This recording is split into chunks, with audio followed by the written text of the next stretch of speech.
we have on the esteemed Hat. You may know him from the forums as the man that posts his own. I think isn't it you that does the other podcast? Am I right? Yeah. Okay. Yeah, we got podcasts on YouTube, Phoenix Edge RPG podcast. Yep. Yeah. So this is the bastard that keeps posting his other show on our show's website. Hey, I asked if I could do it once, and then I realized I've just been doing it several times, but I feel bad about that. Sorry about that. But no, it's fine. I don't care. It's fine. This is the ultimate plug now. Yeah, it is. And honestly, most of our big listeners, the people that not like Craig Big, but that are really active and really into the podcast that we do, they listen to a lot of the other people's podcasts who are also really into the podcasts that we do.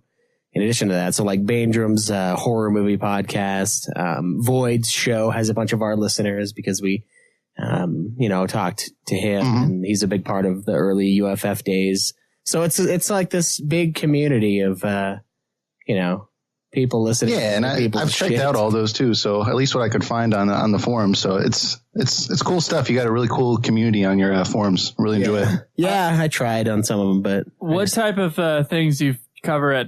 I'm assuming RPGs if it's Phoenix Edge RPG podcast. But what RPGs have you gone through? Yeah, so originally I was trying to run through a game a month, and then we would cover a full game, a review, and then in between we would talk about news and RPG. Big RPG news, the Final Fantasy VII Remake, stuff like that. Mm-hmm. However, it quickly dawned on me that finishing a game a month, that got pretty intense, especially when it was getting a little bit older games, even Star Wars Knights of the Old Republic. I never played that game before. That game drove me nuts, and I had to finish that in a month. Or Dragon Quest V. Some other games like Final Fantasy 13 I've already beaten, but we covered that. 15. I'm currently working on Secret of Mana, so kind of line up the games. But right now we're just kind of getting a little more casual with the reviews, taking my time, so I'm not wanting to hang myself every month. But we're usually just covering main topics Final Fantasy 15 Royal Edition was one of the things we talked about, and stuff like that. Very cool. So about was it a time thing? The reason why a game a month was too much? Yeah, it was. See, here's the thing. I'm a college student. I work part time. I was in the military, so they're paying for me to go to school, and they send me a paycheck. But even then, and you guys know, you guys were in college. Sometimes you have immense amount of time, and then other weeks you just have absolutely no time. And so I kept finding myself getting down to that date where we'd have to review it, and I would need to, if it was a game I've never played before, I'd have to put in 14-hour play sessions on the weekend, and it was just not fun. So I can sympathize. I can empathize even with that situation. Yeah. I cannot. I know how it is, though. It is pretty frustrating at times. There have been times where that's happened, but I don't know. Usually I'm ahead of the curve. So, well, I mean, it's one thing if you really like the game, but it's true, if it's a game you're not really that ecstatic about, 14 hours, it makes you want to just, Can I ask you, Hat, do you listen to Nude Clan by any chance? Yes, I do. Okay. Can you tell this to everybody who listens to Nude Clan, what this is like to play Digimon, a crappy game, and maybe you don't want to put that much time into it. Maybe you don't. There's a mental blockade there. It just hurts. It hurts to play the game. In my stomach, I have anxiety from playing a crappy, huge RPG. You just wake up and you're I'll just finish it today, and you start playing and you're just oh my God, this is going to be a long day. I can't do this. Yeah, dude. I've been going through my life. I've been seeing my father get older. I've been seeing I'm looking at, I need to move on with my life, a whole bunch of life stuff coming up, and time is moving too fast for me right now. As soon as I put in that Digimon game, the hour is the slowest hour of all time. I remember I had to put in 5 hours 2 days ago. And 5 hours when you're not playing Digimon goes by like that. 5 hours when you're playing Digimon. The Cyber Sleuth Hacker's Memory. Oh, man, that sounds like a gem. Oh, No, it's not. The memory part is, but when you're that doing would be that, a fucking awesome name, though. When you're doing that, just suddenly the hour just goes as slow as it went when you were in school, waiting for 3 o'clock to hit. Right, to get out of school. That's how slow it goes. That feeling of just like, God, just come on. So anyway, I was laughing when I was listening to your review on Final Fantasy Tactics with like how long the battles would last, and you were just like, dude, I just want to go to bed. Like, oh my God, those were bad too, but Tactics is not nearly as bad of a game as. Oh no, it's an amazing game. But Digimon Cyber Sleuth Hacker's Memory. Yeah, I'm sure we'll get to Tactics a little bit here then. All right. Phoenix Edge RPG podcast. Is that only on YouTube? No, there's also audio version. It's on iTunes and I think most podcatchers. Okay, so you do have an RSS feed. Because I was gonna technicality this motherfucker if it didn't have an RSS feed. No. I'm like, technically, there's an audio version. Yeah, not a podcast. Get that shit out of here. There it is. All right, perfect. So let's wind back the clock here, Hat. Yeah. What was your first Final Fantasy, and when did you play it in your life? Okay, so my first Final Fantasy was Final Fantasy 7, and I think I got it when I was like 8 or 9. And basically, the way I got it is I had just gotten a PlayStation, and I never had a Super Nintendo or Sega Genesis. I had the regular Nintendo before that. So going to the PlayStation was just like mind altering. I did not know graphics could look that good. And my grandma knew I was always talking about the PlayStation. So she saw something at Toys R Us that said PlayStation on it, and she just bought it for me.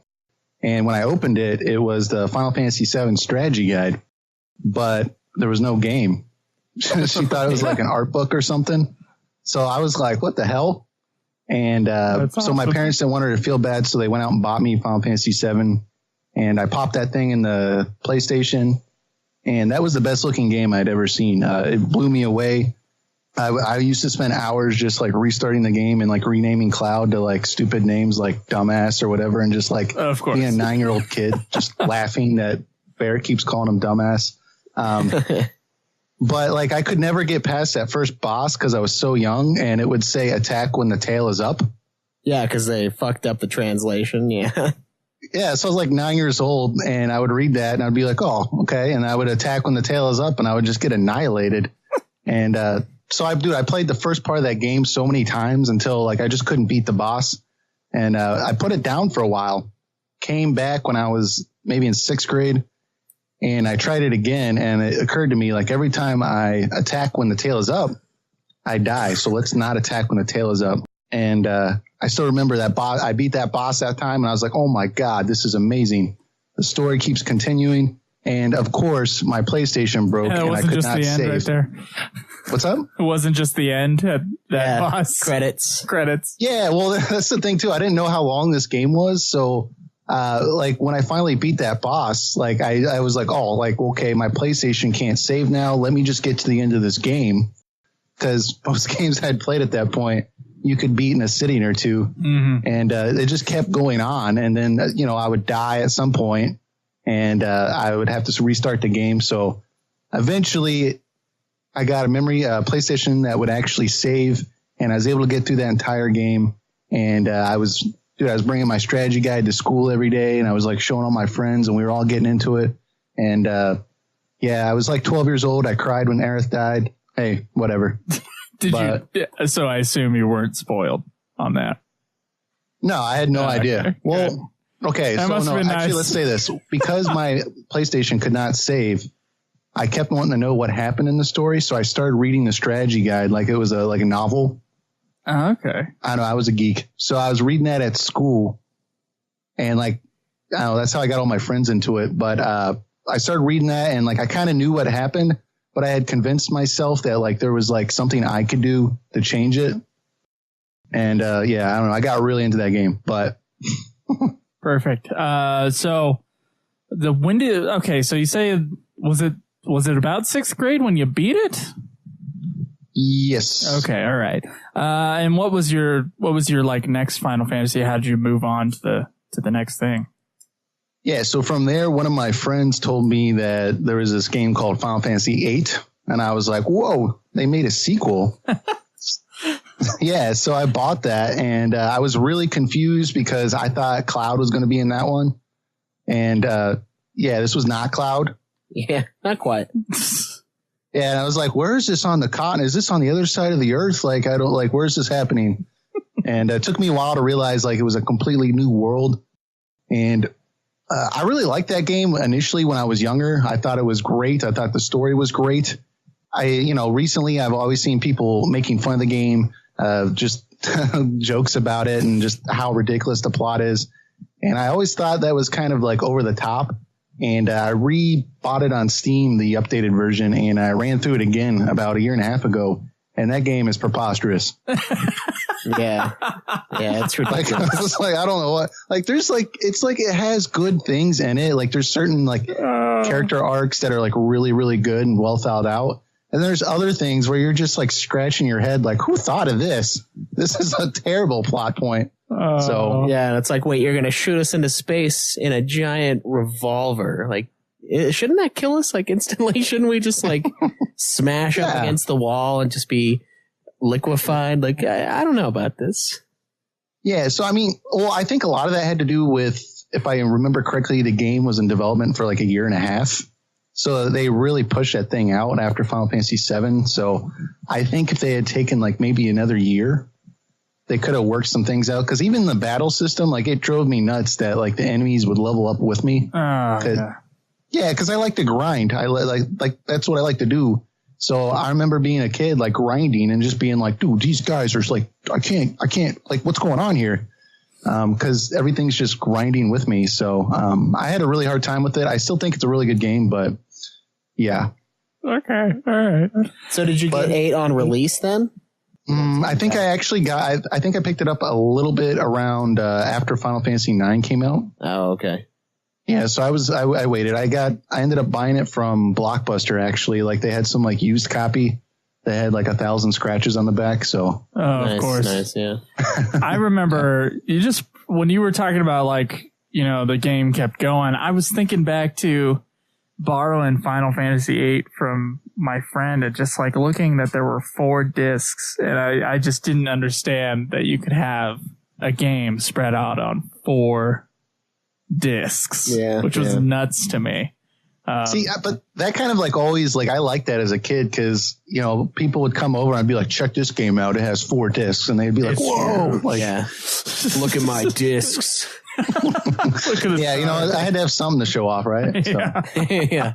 I've got 4. Oh, man. All right. So take us through what was after 8?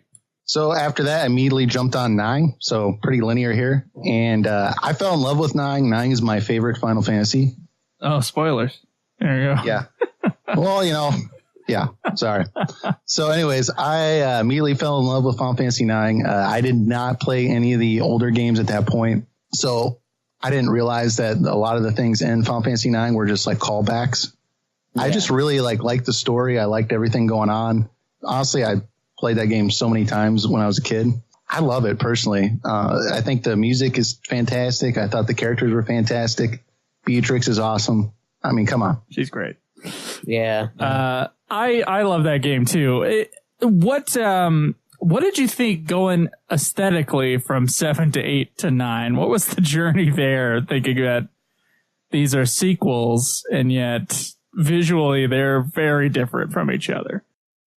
Yeah, I hear that a lot, and when I look at it now, I can see what people were saying. But when I first got that game, it blew me away, and I think it was because the FMVs, like the FMVs in that game, are just amazing for a PS1 game.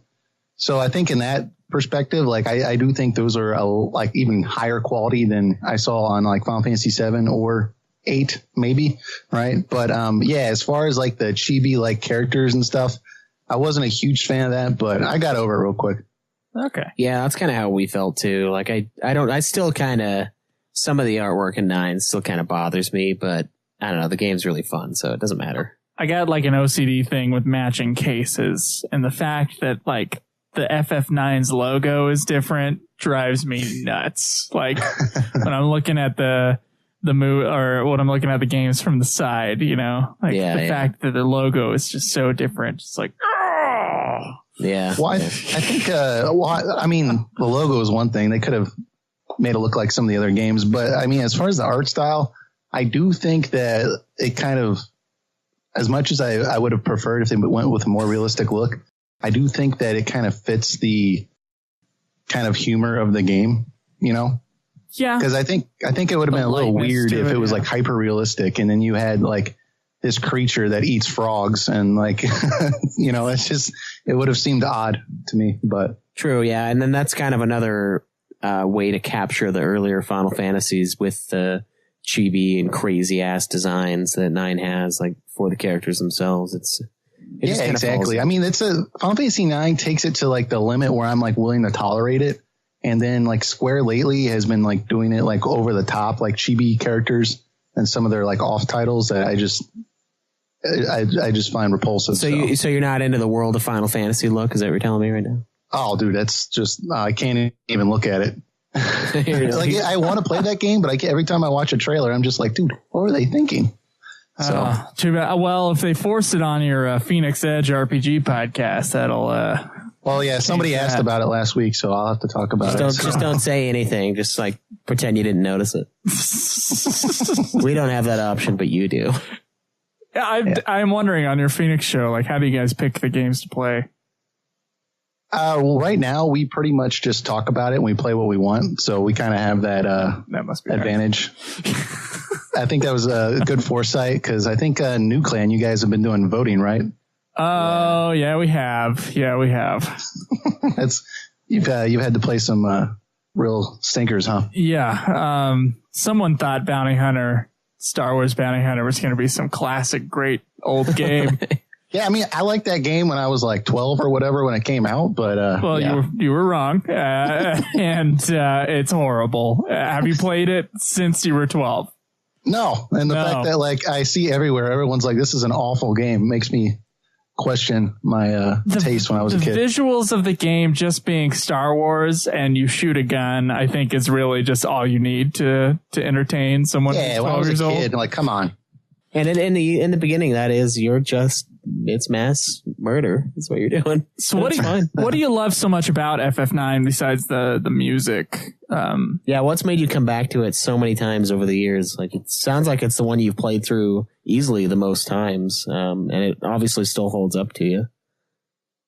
So originally when I was a kid and I was playing it, I think that I just got really wrapped up in just a sense of adventure and just the actual story, which is kind of strange, but when I was a kid, I was really into the story of Zidane, and just like his whole thing with Princess Garnet or Dagger, and I was just really like, I was like, wow, this is amazing, and I thought it was kind of cool how it was starts off pretty tropey, and then it just like it kind of builds on that on purpose, and it just really struck a chord with me. And when I played it, I actually did not play it again for like 6 or 7 years. And I played it like maybe in my early 20s, and I hit it again, just being older, a little more mature. And like the game, like actually felt like a different game to me because there was all this other stuff going on that I just didn't realize, with the stuff with Vivi, with him questioning, like, or just coming to terms with the fact that he's going to die one day. Oh, yeah. Or even like the simple stuff that I thought was really crazy, like, writing the love letter to get Zidane, but then Baku drops it, and then like Steiner picks it up, and then he drops it, then Beatrix drops it, and then like all these people in this game like find this love letter and like are all thinking like, everyone's obsessed with each other, and it's just, I don't know, like I could tell like they like really put a lot of thought into this game.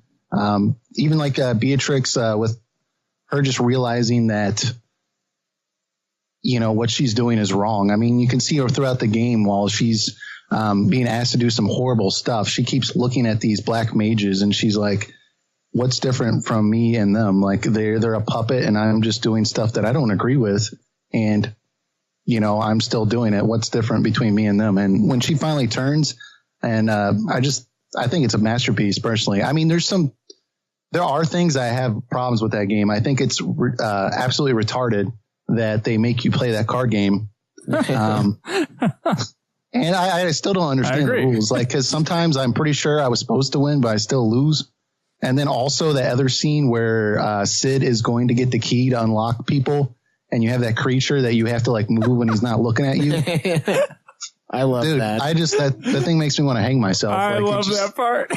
Yeah, I think that's one of the funniest parts in the entire series. It's funny, like the first 2 or 3 minutes, but then like after because I'm very impatient, so after like 20 minutes, I'm just like, dude, this is ridiculous. Oh my God. This fucking game just throws it in there randomly. All right. Fair. It's fair. That's fine. It's fine if you don't like that part. I personally, that's a standout. I love it for like the humor, but for gameplay wise, that was a terrible idea. Gameplay wise. Yeah. I remember it being a little frustrating. Yeah. Certainly, yeah. So I get what you're saying there. Okay. So after FF9, what'd you do? You said you played most of them, so I'm wondering, like, when did you decide that you were like a fan of the series and you were going to go through and play most of these games? I think honestly, right after Final Fantasy VII, like I didn't realize it was a series. I thought that was just the name. Like I was like trying to figure out why 7. Oh, and so once I saw 8, I was like, oh, this is pretty good. And then 9, right after I think 9, I just like it hit me. I was like, dude, I need to play all these games. I don't know if it was like I decided I was a fan. It was just like I needed more Final Fantasy after I'd get to the end, and I would just be like, what else is out there that I can get? So from there, Final Fantasy X was not out yet. Like I was seeing it like being reported in all the magazines, and I was catching like every screenshot. So I tried to locate other Final Fantasies I could get. And so I got the Final Fantasy Chronicles or whatever for the PlayStation. Final Fantasy. Is that the one with the FF4 on it and Chrono Trigger? Yes. It had, Final Fantasy 4 and Chrono Trigger. Got it. And I was actually renting it from Blockbuster. And I only played Chrono Trigger at that point a little bit. I thought the battle system was cool. No random encounters. But I just really wanted to play Final Fantasy IV. Fell in love with that game, even on the PlayStation version. And I had to take the game back, and that was a bummer. But then I found out about emulation. So, I legally downloaded that game and played the crap out of it. So, yeah, from there, that kind of like really like opened my mind. I was like, wait, I can go play all these other games. So from there, I went from Final Fantasy IV to, I think, 6. And obviously that game is a masterpiece. God, great. I mean, I can't say enough about it, but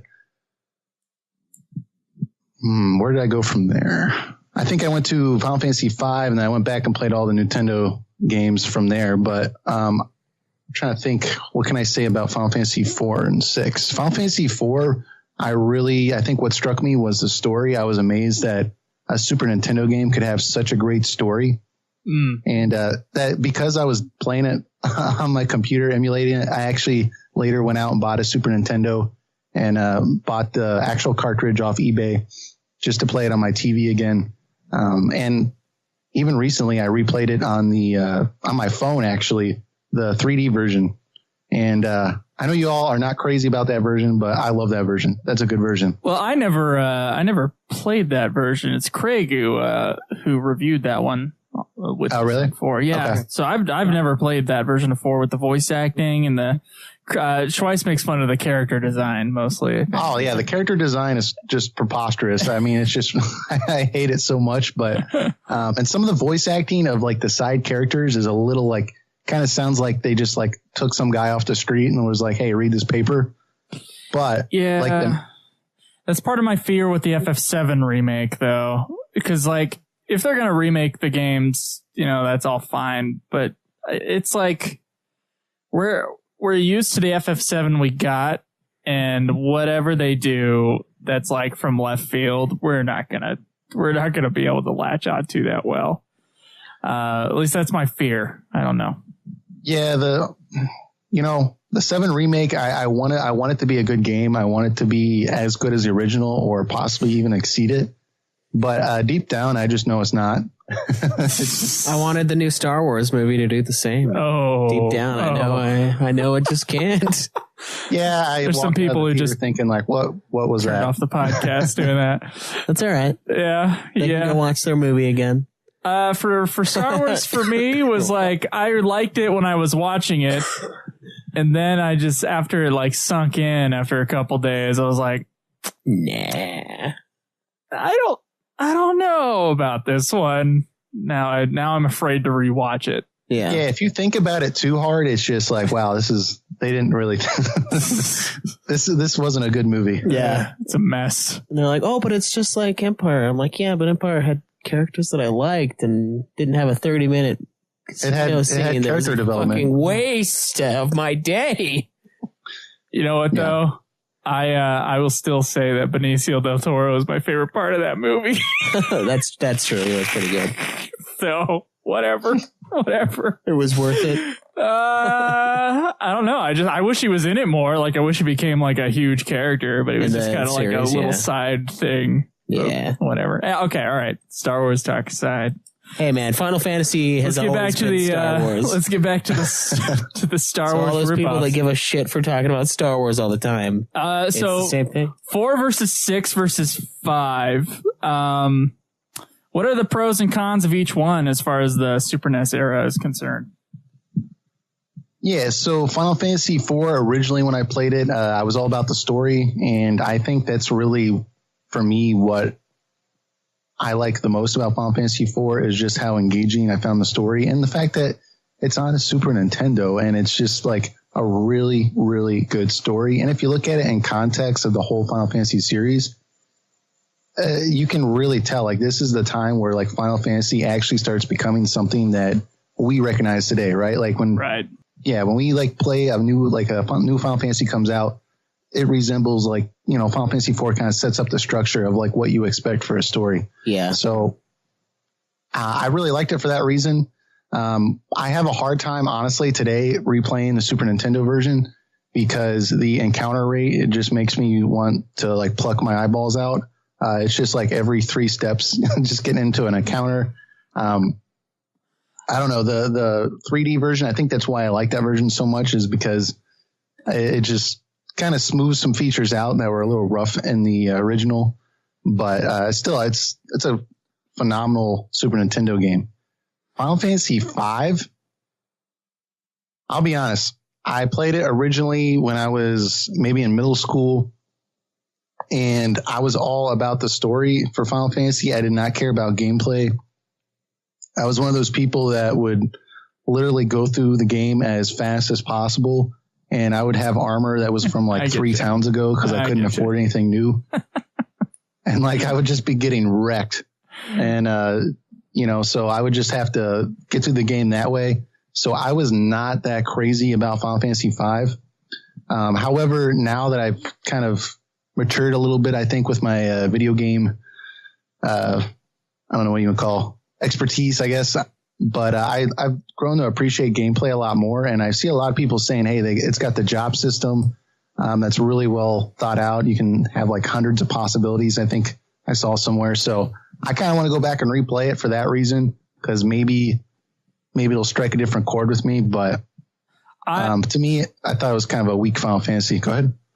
Yeah, that's what I heard a lot from a lot of people. So you're not alone in that opinion. I think that you will. I think that it deserves a replay, certainly, for you. I mean, personally, that's what I feel. The gameplay is, honestly, I don't know that many people who've played 5 and don't think that the gameplay is fantastic. Yeah, and personally for me, I mean, and I think the story is better than people say. Yeah, sometimes. I think the ending is really solid, and that's one thing that ending section is great. That really bothered me about 4 was I don't think the ending in 4 is really strong at all.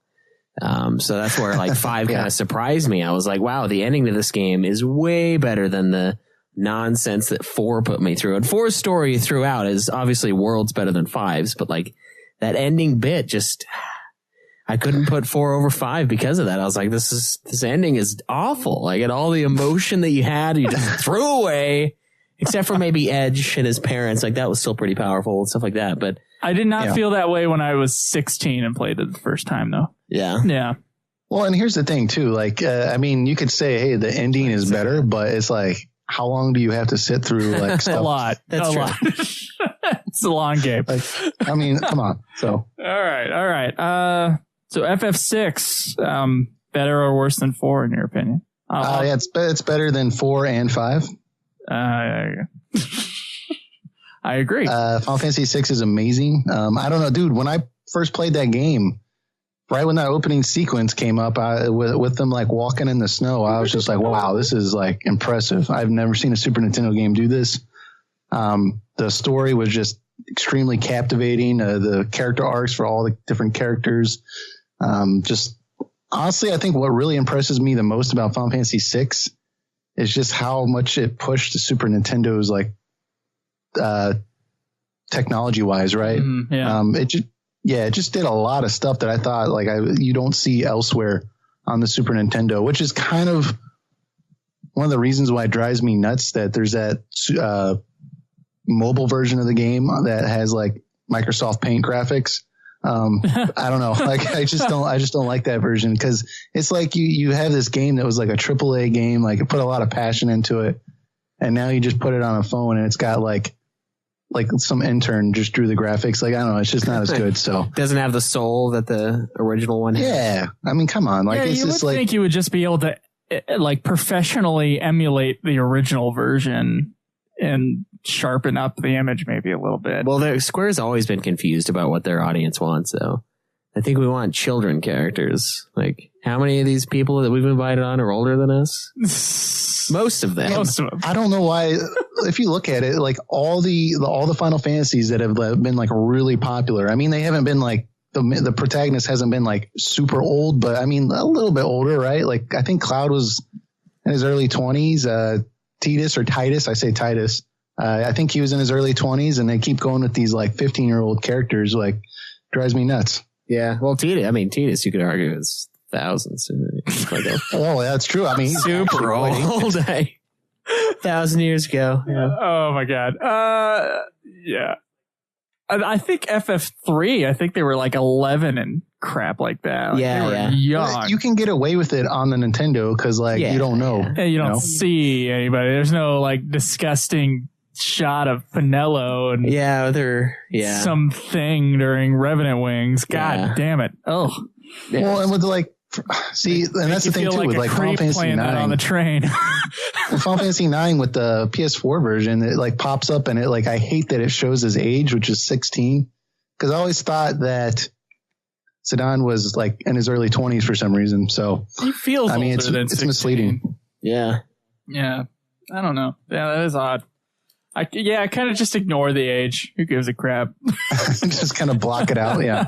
Just block, as well as ignore the height, which I never understood why that's even included in like the little booklets. Like this is useful. Yeah. Squall is like 5'9" or whatever. I'm like, who cares? Yeah. Right. So what are you like standing up like with like a measuring tape? Like he comes up to my nose. Like this is strange. I guess the design department needed that information somehow, but we don't. He's 3 inches tall on the screen. Tall, yeah. All right. So you said you played the Nintendo ones after that? You mean like the original Nintendo, like the NES? Yes. Okay. So I went back and said, you know what? I need to start with the original. And I put that. Downloaded the ROM and played that game, and I did not like it as much as I thought I would. I played it a lot since then, but dude, that game is not aged well. I think it looks like an amazing RPG for the Nintendo. It's like graphically, I think it looks a lot better than most other games out there. But that game just does some irritating stuff. Like, for example, the fact that it doesn't have auto target. So if you attack an enemy and then you choose somebody else to attack that same enemy, if the enemy dies on the first hit, your other party members will just attack air. Yep. Yeah. What the hell? No. It's insane. Yeah. It's like, who would do that in a real situation? Who's going to go attack air? That was my first impression of that game. Was this is the worst thing I've ever seen in my life. Cause I've been used to like, maybe not super new RPGs, but like, Super NES and on, going back to to the NES version of that game was just painful. So I would recommend Dawn of Souls. Did you ever pick that one up? Yes, I think that version is a lot better. Yeah. However, there's just something about the fact that like I just want to beat the original. So I haven't actually beat the game. I've played Dawn of Souls, but I just every time I play it, I'm like, man, I feel guilty. I feel like I'm not playing the original and in all of its glory. So I keep trying to beat the original, but it just gets the better of me because some of those design features just drive me nuts. Even the battle system, like after you win a battle, there's that 4-second delay before it tells you how much experience points you get. Yeah. Oh my God. That just after like 6 hours, that just is terrible. Yeah.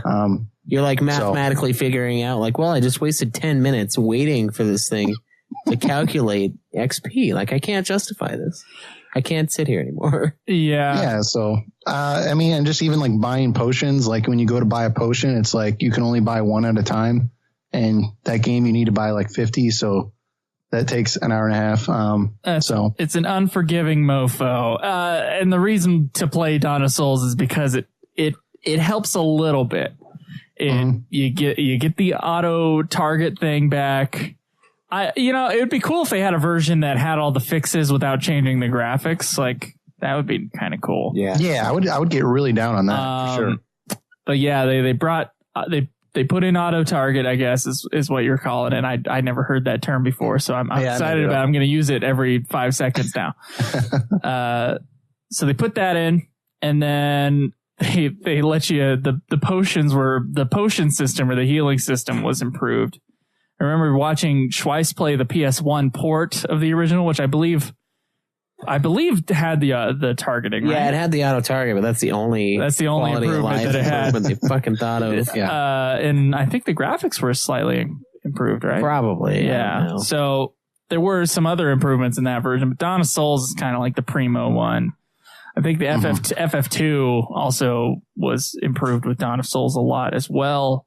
But it's like a regular game. Yeah. Well, so the thing with Final Fantasy 2 is I played that game on my computer first, and that game was so difficult to play on the original version that I just threw my principles out the window and I played the Dawn of Souls version. And I did not feel guilty about it because and even that version is just frustrating to play because of the encounter rate is just through the roof. Oh yeah. And yeah, I mean, I have a lot of issues with Final Fantasy 2, but what I really like about it is I think it has a really good story for a Nintendo game. See, now that's the one that is Star Wars. Yeah. And that's a good story. It is. It's a great story. Keep telling it. So yeah, I totally agree with you. I think there's multiple turning points in the series. I think in terms of story, I think the earliest kind of like iteration of like what Final Fantasy was going to be was FF2, and then it probably like it matured and became FF4 later on. Yeah, and 3 kind of backstepped, but 3. What do you think of 3? Did you play like a fan translated version back in the day, or how did you play 3? I did. Okay, how did that go? Well, when I first downloaded the game and booted it up, I was immediately impressed with the visuals. Like it was like they put a lot more work, I thought, into this one. Like it had like airships flying around, like explosions. FF3 there was like little scripted scenes. Like it was very impressive. The original FF3 was apparently like they maxed out the space that you could have on the cartridge. Yeah. The OG one. The OG one's supposed to be bitching, which sucks because we never got it. Yeah, we only ever played the 3D one. Yeah. All right, keep going. Sorry. No, it's cool. So I think that I actually heard that they maxed out the cartridge, and that's kind of the reason why the plot is a little thin. But yeah, I've actually never beat that game because I insist on playing the original, and that game gets very unforgiving. I think at one point it was like 10,000 gil to stay at the end, and that's outrageous. So I've never finished it. I think eventually I'm going to go back and play the 3D version of it. I heard that one's really good. So it's not bad. Yeah. We rank it pretty low in our rankings, but it's only out of comparison with the others. I think it's pretty solid. Well, I think if they could have mixed the story from Final Fantasy 2 with like the visual experience of Final Fantasy 3, at least on the original, I think you would have had like an amazing Nintendo game. So it's a lot closer to FF1, certainly.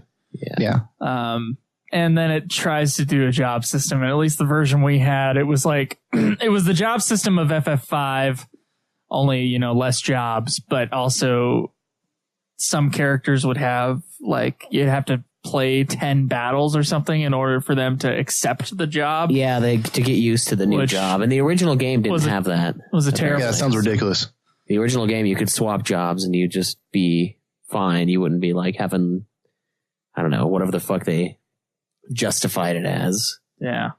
I mean, the way I look at it is I feel like that game is kind of like a relic or like something that you put in a museum and it's like, oh, look at that. But like, nobody's actually living in the Egyptian pyramids. Like we just look at it like it's a terrible place to live now, So, yeah, I think the Japanese, at least the people who vote on Famitsu, they look on that game pretty fondly. I think they fucking love that game. I think that game was in their top 10 of all time list. Well, in context, I think it's a very good game, but it's not aged too well. So. It must have more of like a piece of history as far as like video game culture in Japan than it does here. Well, certainly it does. Because we didn't get it. Yeah. But I don't know. Maybe because of that, it's seen as it's highly regarded, or maybe the original version is just better, and we all just need to go back and play it again. Who knows? 10,000. Yeah, maybe I need to just quit complaining about it and actually finish it. There you go. 10,000 gil for hotel stays is a bit much.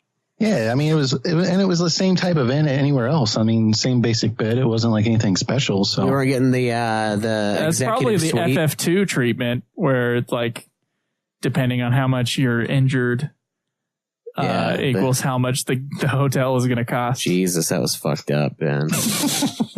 Yeah, like this is like the wild, wild west of like the old school RPG, where like there wasn't a set norms and people were just experimenting, and some of those design flaws are just atrocious. So yeah, like the potion revives some health.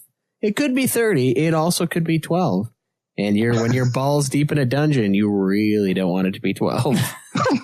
It's like, oh, fuck me. Yeah. All right. So we got the NES, Super NES, and PlayStation eras. PS2. How are we feeling about those? That was a great era. I mean, I got Final Fantasy X when it came out. I made the mistake of asking for it for my birthday, which my birthday is in January, and it came out in December. So I had to watch commercials about the game for like a full month. Yeah. And I had the money to buy it too. I don't know what I was thinking, but my mom would not let me buy it. So I finally got it for my birthday, and I plopped that thing in and I played it in I think like 4 days. I don't know. I was on Christmas break or whatever. And what? Wait, did you beat it in 4 days? Yeah. Well, I mean, I was a kid, man. I think I played like 13 or 14 hours a day. Like, dude, that game, like right when I played on my PlayStation 2, I popped it in. Like I did not know, like this was like the first time I saw Final Fantasy 7. Like these graphics were so amazing. It was voice acted. I'd always had to read the text. Like this was like Square taking it to a new level. Like this was so immersive to me. So yeah, I think I played. Well, maybe it was 5 days. I think it was very short. I played in some long play sessions, but that game is just, I still think to this day is honestly an amazing game. And it drives me nuts when people kind of nitpick it to death today and put it by today's standards. Because I think if you look at it in context, that game is just phenomenal. I mean, the story is just, I don't know. I feel like I'm preaching to the choir here. It's just, it's a really good game. It's a fantastic game. Yeah. I mean, the battle system is really well done. It's quick. It lets you change party members out in the middle of battle. The equipment system, I'm not too crazy about, but you get used to it. The sphere grid's kind of iffy, but I like it. But I think what really struck with me with that game was just how engrossing the story was. I mean, I always feel like when I pop a new game in, if the first hour or two doesn't captivate me, I don't want to play it. And Final Fantasy X does a really good job of just like having all this crazy stuff happen like really early in the game. And it just hooks you right then. You just want to keep playing it. So I really like that game. I'm not a huge fan of 10-2. I didn't like the sequel. No? Okay. But yeah, that game is rock solid. It's a good game. I think it has one of the best endings in Final Fantasy. So yeah, my all-time favorite ending so far, unless one of the spin-offs can beat it. It's my number one. Number two. I mean, I think, yeah, from what you guys have left to play, I think I don't think it's going to get toppled. So there you go. Okay. FF10, great game. Did you ever play the MMOs? I bought Final Fantasy 11 and then I took it home and installed it on my computer. And then I found out I had to pay every month and I didn't have a credit card. So I talked to my dad about it and he was not having it. Even though I had the money, he just did not understand that why you would pay every month if you already bought the game. If you already bought it, yeah. He was a very wise man. So I can understand your father's point of view. Yeah, so still we returned that game and I was very disappointed. So I had to wait a very long time for Final Fantasy 12, but I never ended up playing Final Fantasy 11. I'm interested in playing it eventually. I listened to all your guys' episodes on Final Fantasy 11, and it makes me less excited to play the game. Sorry. Until you get towards the kind of like the later half of the game, it seems like it gets really good. The expansions are better story-wise. So if you're in it for the story, you're not going to get it from the original FF11. Yeah, I would say the expansions have better stories than some of the mainline games in the Final Fantasy series, quite easily, in fact. And I would say there are probably 3 or 4 expansions, or probably 3 of them that have better storylines than anything that 14 has put out too, which is kind of sad, but I don't regret saying that at all. See, but this is like the thing, like I like the dilemma I have with, like you said, with Final Fantasy V, like you're like, well, it has a great ending. I'm like, how much crap do I have to put up with before I get there? A lot more than FF5. Oh, yeah. Yeah, I know that. I've still got our times up on my screen right now, actually. 15 days, 22 hours. And that's fast. That's very fast. That's 15 complete days, right? Yes. Yeah. Oh, yes. And I log out when I'm done. I don't fucking stand around. I log out because I want that to be pure. But we are... I think Jake and a couple other people from the mobile crew are thinking about, and a few other people in the community are thinking about starting up Final Fantasy 11 kind of soonish. So that would be kind of cool. And it's definitely Misery. That might be the motivation for me to get started. Yeah, Misery does love company. It's funny, though. If me and you, Schweiss, if we started that game again, we could totally do it really quick. If we made new characters. Those missions, yeah. Yeah, that's true. We know exactly what we need to do, though. Yeah. Define really quick. Probably like a week. Probably a week solid. I bet that first campaign, it would only be 30 hours. Probably, yeah. Because you don't have to do that much. And we know exactly where you need to go to level. Yeah. Yeah. And the even better part is if we got on with other people, we could crush the I would also use one character of mine to give money to the other character of mine. Yeah. Yeah. Or what we could do is we could buy all the needed equipment drops from the auction house. Sounds like you guys got quite the plan there. Are you going to do this or no? Fuck that. No, never playing that game again. I might. I would play it if someone else paid for my subscription and for me to join in on certain fights that they couldn't beat. That's when I would play it. That's about it, though. Okay. Or if it was a free login campaign and I didn't have anything going on, which will never happen. I would jump on. There's this thing called YouTube, just experience on there. There is YouTube, but FF11 I don't mean the void. FF11 is fucking hard too. FF11 likes to fuck you. So just keep that in mind. If you do go through it, there are parts that are not. This is what I was talking about. After listening to your guys' episodes, it made me want to play the game less. Yeah. I'm sorry. It's still a good I'm game. Just kidding. Like you guys, I really liked how you talked about what really got me was the expansions. That's what really got me excited to play it. So eventually I'm going to do it. I'm a Final Fantasy fan. I have to do it.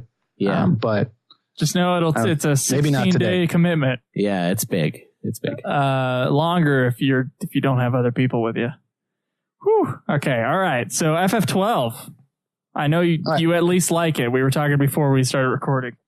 Yeah. So that game came out and I was one of those people that were like, I can't believe they got rid of the turn-based battle system.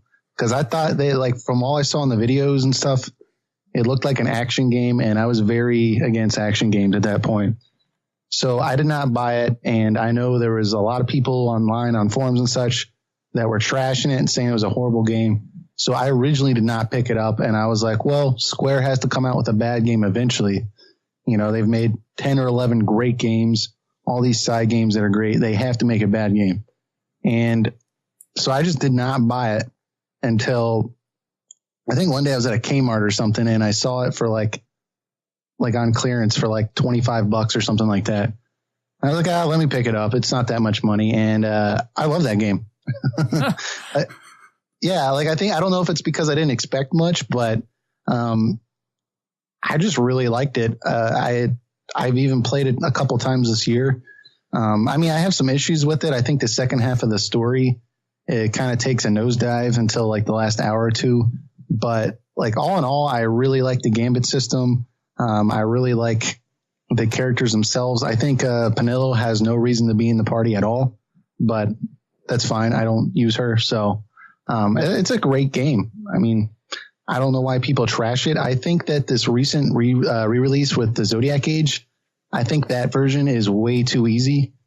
Because I actually because I was excited for the Zodiac Age. I replayed the original before the Zodiac Age came out, and I got my bearings with it again. And so I bought the Zodiac Age, plopped it in, and like, dude, that game is. I didn't find it anywhere near as difficult as the original, and I was kind of disappointed about that. So that's the only thing about that release that I can't really recommend.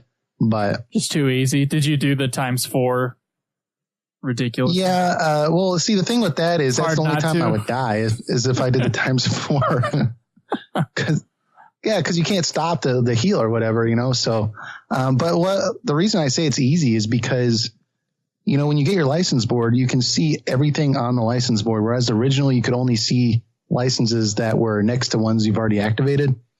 So you can see all the HP squares from the get-go. They've added like so many more HP squares. And then when you add the second job on top of it, like, dude, you are just so OP.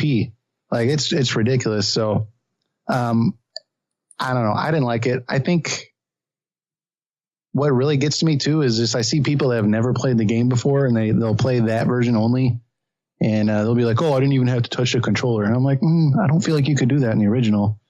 Maybe for the first 5 or 6 hours, but you could. But yeah. I moved that Gambit system to just be like where I didn't have to touch anything, basically. Yeah, I love the new Zodiac Age, and I thought it was harder for the first little bit, just because everyone didn't have everything. Mm-hmm. But yeah, it gets fucking easy. But I can't finish the trials though. Like I get to like 90 something, and I get fucking hammered.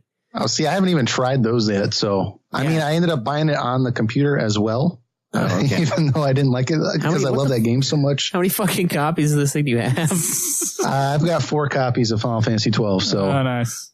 But yeah, I got it on the computer too, which lets you play the hard mode from the beginning. And I like that version. So basically you don't level. So you have to rely completely on the license board, which is basically like Final Fantasy X with the sphere grid. Yeah. You know, if you need more HP, you got to find it. And that kind of makes it a little more difficult and a little more enjoyable for me. So that's crazy. Okay. Wow. Cool. All right. The controversial FF13. The greatest game of all time. No, I'm kidding. I was like, okay, hold on. Got to get my bearings straight here. Okay. That's a wake-up call. Yeah, no. You hate 13. Okay. I didn't have a PlayStation 3 when the game came out. It was the middle of the recession, and like my job was only giving me like 7 hours a week. So I could not buy a PlayStation 3. So, or food. Yeah, well, no, I got food, but I had to prioritize there. But so it took me a while to actually eventually get the game. Until I was in the military, I finally had like a steady paycheck and everything, and I picked up the game after I went out and bought a PlayStation 3, and that was the first game I bought. I knew it wasn't going to be very good because I'd already read all the reviews and everyone was pissed. And so I originally, when I first played it, I didn't like it, but I didn't think it was as bad as everyone had said. Mm-hmm. But I just recently replayed the game for the podcast, my podcast. And that game is not very good. I mean, graphically, it's stunning and it's got some great music, although there's some odd song selection for certain scenes. Like there'll be a dramatic scene going on and they'll have some like jazzy music, which is really strange. Like I'm just trying to figure out like, how did they pick the songs on this game? Fucking dartboard as hell. Yeah, they're just like, oh, well, this works. Jazz music. All right, fuck it. Put it in. Yeah. So, I mean, I didn't like that. I thought the dialogue was honestly on many of the scenes just absolutely terrible. Just way over the top. A lot of the scenes are like really, really forced, especially whenever they're getting their, what do they call it? Not Eidolon.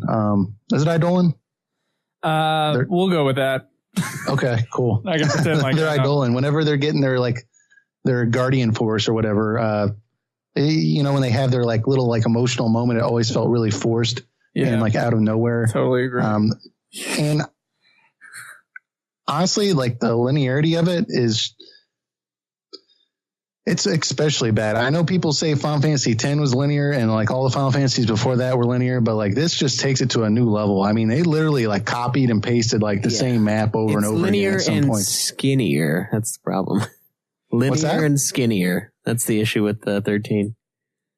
I don't know. Like it's just too thin, man. It's too thin. Needs more meat on its bones. Okay. Yeah, the hallways are like actual hallways like you would see in a house. I think a lot of that too is that especially the first 25 hours, which is a long time for most people. Yeah. For the first 25 hours, it is cutscene, 2 seconds of gameplay, cutscene, 2 seconds of gameplay, and they're not short cutscenes. Yeah, they're not interesting either, and they fuck you with your terms. I like cutscenes. I love cutscenes, but exactly, they're not interesting. Like every single cutscene, you'll notice every single person in the game has to like have a line they say, and it serves no purpose. And so exactly, it's like every 2 seconds there's a cutscene. Your data log's constantly being updated. When they do show you a cutscene, it's like out of order, right? So it'll show you like day 4, and then it'll show you day 9, then it'll show you day 2. Yeah. And you're trying to like wrap your mind around like what the hell's actually going on. Yeah, because the game's already not complicated enough. Yeah, at that point, yeah. They have to complicate it with the timeline issues. Yeah, I think what would have fixed that game, in my opinion, at least somewhat, I still don't think it'd be like the greatest Final Fantasy ever, but I think if they started on day 1 and then had the game kind of paced out a lot more slowly with a little bit more exploration, I think you would have had a better game. Even with those emotional scenes, you would have had more build up with the characters and you would have gotten to those moments and they might have meant something more than being force fed so much over the top melodramatic cutscene time. Yeah. What did you think of the gameplay in 13 though? Because I think that's one of the things that I think is fantastic about it. I mean, the story is we have to disagree. You don't like it, huh? Yeah, well, I know. I think that it does a lot of things right. I think it's very fast and strategically, like I think it's really cool how you have to think through every battle. But that did feel a little exhausting to me. And honestly, like I hated the fact that if your main party member died, the battle was just over. But if your other party members died, it was not over. That just would drive me nuts. I did like when you did die that it would like immediately let you do the battle again. But, I mean, too often I felt like I would die because of the AI or, something out of my control. And, it just goes with how restrictive the game was. I mean, it only let you go forward. It only let you do these specific classes. It only let you go in one direction on the paradigm thing or whatever. It only let you play as one character till like halfway through the game. But I mean, I have a lot of respect, I think, for what they were trying to accomplish with the battle system and for people that actually have taken their time to learn the system and really figure it out. I think it's actually really rewarding. But for me, I just, I didn't like it.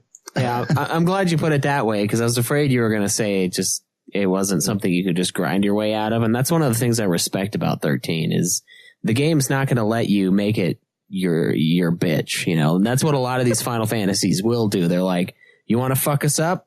Go grind for 20 hours. You'll fuck us up. There's nothing we can do about it. But 13's like, you're capped, motherfucker. You can't fuck me up. Like you can in the end with the end boss. You could destroy the end boss, but it's not supposed to be that hard. But some of those Bartantalus fights, like you could be max CP and it's still a fucking pain in the ass. And it's supposed to be.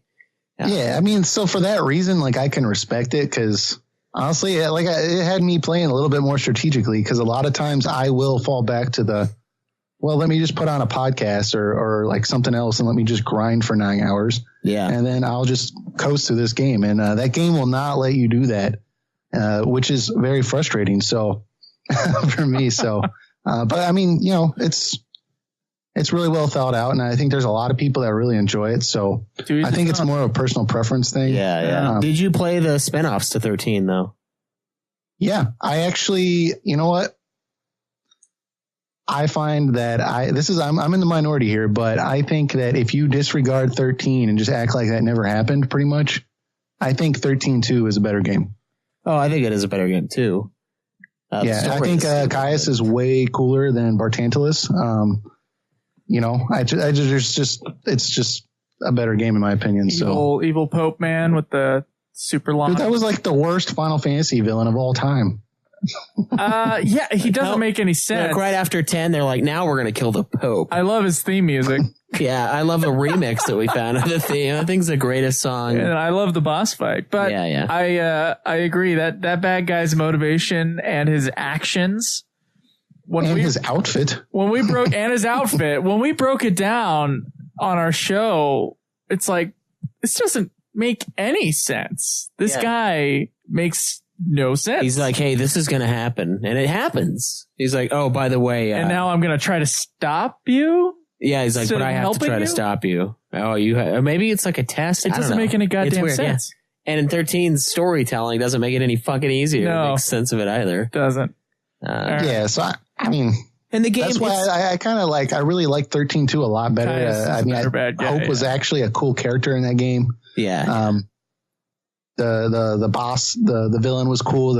I found the whole time travel thing interesting to explore, but I know a lot of people did not like it because it kind of like undid 13. But I thought that was a terrible game. You just ignored it. Yeah, it's just like, this is a great idea. Let's just act like this never happened and just make a better game. I will go ahead and defend 13 a little bit. 13-2 for me feels like a much smaller sort of game and a Final Fantasy to me. Especially the later ones are sort of like epic in scope, and I never thought 13 was lacking on the epicness. Yeah, 13-2 especially on a visual sense. 13-2, better battle system. Graphics aren't quite as good. Cutscenes aren't quite as good. It's lower budget. In that visuals, lower budget. In that visual sense, it to me is kind of lacking in that way. It doesn't feel like a main series game. So I don't know if I could agree with it could replace it. For someone playing through it, but isn't it kind of sad that the story that deals with like time anomalies is more sensible and easier to grasp? I know you got a problem with that. I've never had a problem with time plots. Well, it's ridiculous that a game that doesn't show you the full truth is less confusing than 13. That's what I'm saying. That's true. 13's is shittier, less confusing. Yeah, it's shittier, and it's told in a linear fashion slightly, even though the days are out of order. Than the game that doesn't know what's real and what's fake. And you have 7 million different possible endings. Well, that's because I think 13-2 player motivations are more understandable than 13, where I'm just like, I don't know. Like, that's not what I would have done. Like, this, I don't know. So yeah, it also has a smaller cast, though, as far as main cast. So that's a better way of doing that. They keep saying, like, FF6 didn't have, like, a main character. But honestly, you only spent a lot of time with 3 of those guys. Yeah, with Terra, Celis, and Law. You didn't spend like a bunch of time with all 9 of the playable characters or whatever. No, there's more than there's 12, right? You didn't spend a ton of time in FF6 with every single character. Like Go-Go, you spend like 30 minutes at the end of the game with. So I think there was main characters in Final Fantasy 6 for sure. Yeah, but to me, like, I don't know, because that's what they were trying to do with 13 when you read up stuff on the making of. They were trying to have it so it's like, oh no, pure main protagonist driving the story. And so, see, they say that, but then they force you to use a character for like substantial parts of the game, and it's like, well, I don't know. And like when all the characters are pushing towards the same goal, does it really matter which one's the protagonist? But that's why you get one super dramatic scene per character. Yeah, because they're all pushing towards that goal, and it's they're painful. all anyway, and it takes way too fucking long. Did you play Lightning Returns? I own it, and I played a couple hours of it, and I like the battle system, but the story is just like, whoa, I don't know, this seems a little gutsy. Oh, it's bad. Like I was trying to figure out, like, first off, wait, so this is like older Hope, but it's in young Hope's body. It's God. Why didn't you just use older Hope? And then somebody later told me that it was actually God. Yep. And young Hope's body that was supposed to be older Hope. Like, that makes no sense. Or like Lightning can't feel emotion because God took emotions away from her. And that sounds like that just makes a boring game. I don't know. So I didn't really like it that much for that reason, but yeah, I thought the battle system was really cool. The battle system is the best part of that game. Yeah, and the combat, and I like the time management. I think you should play it. I think it's a great game. I think the story is absolute trash, but you shouldn't expect anything more from Toriyama, given the 13-2. Fine words. Dude, 13, they're all trash. Was he the guy who did 10-2 as well? Yeah. He did 10-2 as well, yeah. Yeah, fuck that guy. That's what I say. He can't tell a story. You can give Tabata as much shit as you want for having like endless and mindless side quests, but at least his fucking story is enjoyable to some extent. It doesn't take 80 hours to get through. 15 is a 10-hour game on New Game Plus. It's a great story when it's 10 hours. I find it baffling that he did 10-2 and okay, yeah, it was commercially successful because it was the first Final Fantasy sequel, but like, if you just look at the backlash, like, everyone hated that game when it came out for the most part. It's got some lovers now, but so they're like, those people who need to be hospitalized, but yeah, but they're just like, let's have this guy direct a main series. Yeah. After that, they thought it was a good idea to give him a main game, and then 2 spinoffs to that main game. There's something going on. Yeah, they should bring that guy and like just have him like manage like the mailroom or something. Like, I don't know. He should manage the gameplay. He's pretty solid at creating gameplay. But I think we need the Kitase and Ito team back. Yeah, that's what I think. Here's what I think with that though. Yeah, I think that Kitase needs to be like, he needs somebody over him that can like kind of keep him at bay. And I think whenever Sakaguchi was involved, he was kind of like that filter that would like keep him from doing like absolutely retarded stuff. And whenever you have Kitase without Sakaguchi involved, you get stuff like Final Fantasy VIII, Final Fantasy 13, where he's the producer. I'm telling you, man, like, I'm not sure, like, I think he's really talented, but I think that without the Gooch, things get a little wild. Make Square Gooch again. Well, maybe when Kitase eventually gets fired, he'll go over to Mistwalker Studios. Then we'll have a God tier. Then we'll have the team back. Well, this is why I am worried about the 7 remake, because you have Nomura nobody knows what's going on in Kingdom Hearts, really. Right. Because the story is so convoluted. Then you're going to put Kitase on there, who loves really complicated stories. Like, I think 7 remake is going to be it's going to be difficult to understand for sure. Well, Nomura did have it'll take about 15 years, and someone's going to get fired, and then fucking Doodoo did 15 will make it, and it'll just be 10 hours of cutscenes and 70 hours of mindless questing that just makes you want to hang yourself. You want to go get some pears? I want 100% this. Oh yeah, some crab apples or whatever the fuck those things were. God, it's funny that you're saying that, and then remembering back on Crisis Core and just mission after mission, and then I was doing the where you go down a hallway and then beat a guy at the end. Yeah, that's exactly what the guy does. 300 of them, right? Yeah. Oh yeah. And I got like 120, and it was like, oh, now everything does instant death to you. So if you get hit, you die. And I'm like, that's not. It's just stupid now. Like, I don't want to fucking do this. Like, there's no reward. It's just hallway, pain, restart, hallway, and then All right, so let's round out the main series. Did you ever play 14? Can't remember. I got it originally when it came out. I liked it, but I don't know. Maybe it was my. Oh, you were whoa! Originally when it came out? No. I didn't get the original garbage dump. All right. It's like I had to. Yeah. So I didn't get it when it originally came out because I saw the reviews and everything, and I'm not a big MMO guy to begin with, so I'm not going to play a bad game. Right. But once they remade it and it was getting great reviews, I bought it for I think my PlayStation 3, and I played it on there for a month or so. I liked it, but I didn't want to keep paying every month, so I stopped. But about a year ago, I got it again, played it for a couple of months. I really like it. I want to get back into it, but the thing is, like, I don't know, like if I'm playing a game longer than like 2 or 3 weeks, I'm ready to move on to something else. And like this is like playing online games is kind of like a hobby. Like you have to keep like you have to commit so much time a week to doing it. And but I mean, some of the stuff they've been doing with having Final Fantasy Tactics, like missions or whatever, and then Final Fantasy 6 theme stuff. And I think it's really cool, and it really wants me to jump back in. So, but I thought it was a really good game, and from what I played, so. All right. Well, did you beat the campaign? I'm just wondering, the original Realm Reborn. No, I got like halfway through it. I don't know.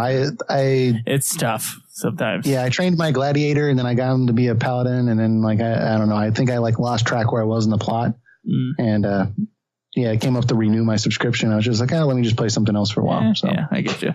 All right, 15. What are your thoughts, man? I did not like that game. Oh, dun dun dun! I liked it a lot. Schweiss is kind of middle ground on it. In case you need a rehash. Go ahead. Like aside from the fact that like they now have whoever thought that it was a good idea to have critical story points as DLC that's just ridiculous. But that aside, I felt like when I bought the game, I was excited for it. And the first half of the game for me, the whole open world aspect was very lackluster. The fact that it was just constant fetch quests with no real like actual contribution to the plot, I didn't like. I think the first moment like it occurred to me that like I wasn't gonna like this game is when I got a mission objective to avenge Jared, and I didn't even know who the hell Jared was. Yeah, you're like, wait, who? Yeah, so that really like hit me at that point. I was like, this is not going to be a good game for me. But I kept playing it. I was very confused why the prince, who is the only person that can rescue the entire world from darkness, is risking his life to rescue a car. I felt like there was other cars, so that was strange. I did not know why we were not running into more people from Insomnia, or why the world itself was not affected by the Empire. Everywhere I went was happy-go-lucky, pretty much, but yet the Empire was so evil. I didn't understand. Well, we were out in the countryside, to be fair. Well, yeah, there you go. I guess, out there it doesn't matter, but I don't know. It just didn't jive with me. I mean, there were so many story points that I felt like were like really just not well executed. When Prompto has his revelation, I was like, that was a big revelation. And like, it was just like, it was over in like 2 seconds. Like, it just didn't work with me. I mean, I think Arden is like the savior of that game. He is one of the best Final Fantasy villains, in my opinion. So, but like the game itself, I did not like at all. I played all the DLC thus far from last year. I'm not going to get the season pass coming up because I realize Square's just going to keep doing this. And I think eventually I'm going to wait till they have the Final Fantasy 15 complete Royal Edition 5.0, whatever version that is. Yeah. Volume 1. That actually has everything in one solid game, and then I'll give it a shot then.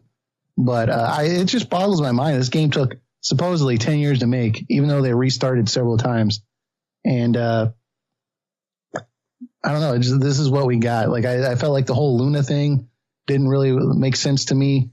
I just honestly I didn't like it. Like I didn't like it.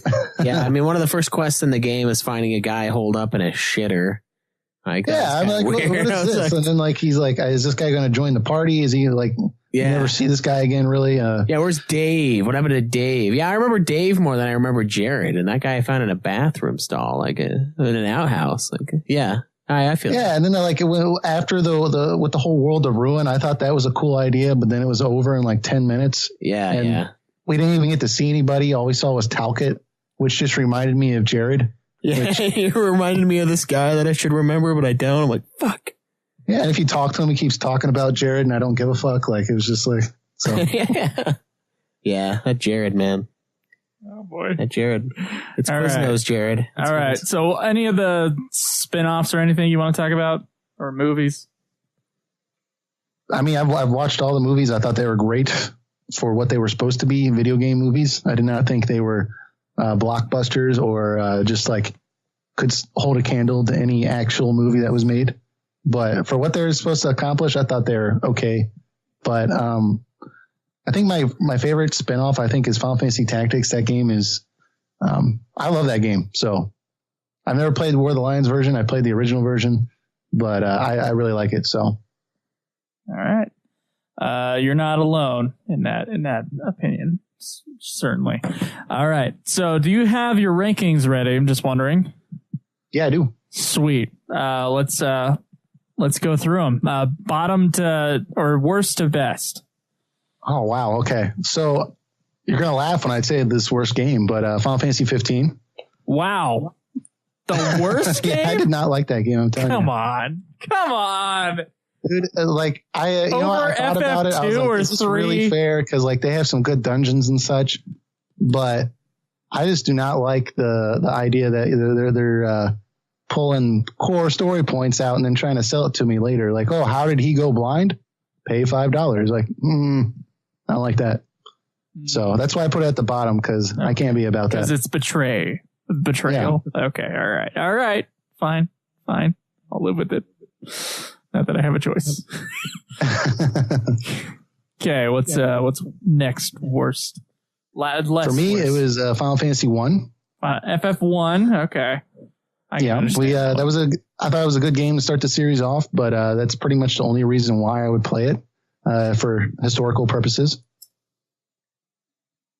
And then from there, I went to Final Fantasy 3.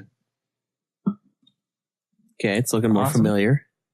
Yep, cool. I don't know if you guys are still there. So Final Fantasy 3, and then I went to Final Fantasy 2. Then Final Fantasy 13. Final Okay, Fantasy that's pretty 5. low. Yeah, 5. Okay. Final Fantasy 4. Final Fantasy 8. Final Fantasy 12. Fantasy 6. Final Fantasy 10. Final Fantasy 7. And Final Fantasy 9.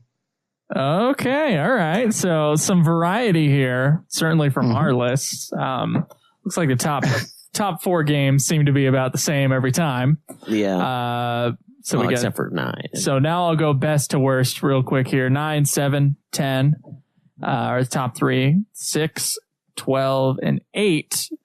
Notice Schweiss that he put 8 above number 4, which is next. 5. And then I assume these are ones that you just don't like from here on out. 13, 2, 3, 1, 15. Yeah, for the most part. I mean, I don't hate them, but if I had to rank them, that's the way I'd put it. Yeah, I get you. All right, that's respectable. What do we got here, Schweiss? We have 5 questions for Stump the Host. Stump the host. Let's do it. All right. So first question will go to our esteemed guest, Hat. What is the code for the safe in the Shinra Manor in Final Fantasy VII? That's a good question. It is 56, 47, 22. No. Oh, Joe's okay, never going to get this, but I'm not going to get it. Just no. all right, fine. It's right 36, Oh. left 10, right 59, and right That's 97. Right. I knew you guys. It's either a yes, I know it, or no, I don't know it. So there is no point in going back and forth. I always look that up. So Yeah. So Joe, what is the highest rated Final Fantasy in the mainline series? Highest rated what? Metacritic score. Metacritic score. FF9. Yeah, that one's going to be easy. Yeah. All right. Hat, what is the lowest rated Metacritic score for a Final Fantasy in the series, mainline series? This is difficult. Okay. my gut reaction would just be to say 13, but I don't know where these like regular Nintendo games rank. Final Fantasy 2. No, Joe. The worst ranked Metacritic. 14. No. What? Okay, you get one more shot at this. Okay. Let me go with Final Fantasy 3. No, it's 15. Oh my God, really? 15 has an 81, yeah. I was going to say that as a joke, but I thought you were going to totally say it and get it. But yeah, actually, I didn't actually look at 14, but that one doesn't count. Okay, I guess that's kind of screwing you out of your guess, but I don't even know if I would believe a Metacritic score for an MMO like this. How do you critically review that? Well, it's because you have people paying monthly too. Like clearly there's people that are in love with it. Yeah, it's tough. It's tough. So this one will go to Joe first. What is the name of the thunder summon in Final Fantasy X? In FF10, it's shit. Ixion. Yeah. Yeah. Well, shit. This is a Joe match here. Anyway, we'll go. Yeah, I'm not good at trivia, guys. We'll go back to Hat. This one you should know. What is the name of the Clan Centurion's leader in Final Fantasy 12? Oh, okay. Okay. That's a ridiculous question. You know the answer. That's because you also played, another game that he's in. Is it Monty Blank or something like that? Yeah, it's Mont Blanc. Yeah. Boom. He also appears in Final Fantasy Tactics Advance. Not that game's real, but he's in it. Yeah, it's for what it's dream, fucking right? worth. Yeah, Dream World.